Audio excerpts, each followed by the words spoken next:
بسم اللہ الرحمن الرحیم۔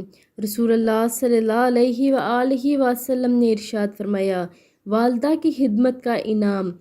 حضرت عمر رضی اللہ تعالیٰ عنہ سے رسول اللہ صلی اللہ علیہ وآلہ وسلم نے فرمایا، اے عمر، یمن سے جہاد کے لیے آنے والی جماعتوں میں قبیلہ مراد، جس سے ایک شخص اویس نامی آئے گا، جس کی ایک والدہ ہے، جس کے ساتھ وہ حسن سلوک سے پیش آتا ہے، جس کی وجہ سے اللہ تعالیٰ کے ہاں اس کا یہ مرتبہ ہے کہ اگر وہ کسی بات کے متعلق قسم کھا لے تو اللہ تعالیٰ اس کی قسم میں اسے ضرور سچا کر دے۔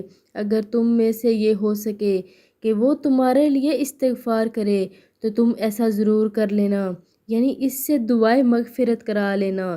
چنانچہ حضرت عمر رضی اللہ تعالیٰ عنہ نے حضرت اویس قرنی رحمہ سے ملاقات کی اور اپنے لیے مغفرت کی دعا کرائی۔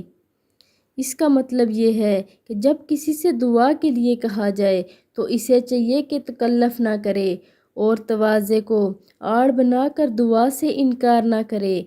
ذرا سی زبان ہلانے میں کیا بوجھ پڑ جائے گا، ہمارا کام ہے اتباع سنت کو ملحوظ رکھتے ہوئے دعا کرنا۔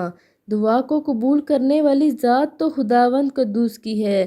دعا سے انکار کر کے خلاف سنت کام بھی کرتے ہیں اور اپنا وقار ثواب بھی کھو دیتے ہیں۔ اس کے علاوہ بڑا ظلم یہ کرتے ہیں کہ دعا کی درخواست کرنے والوں کی دل شکنی ہو جاتی ہے۔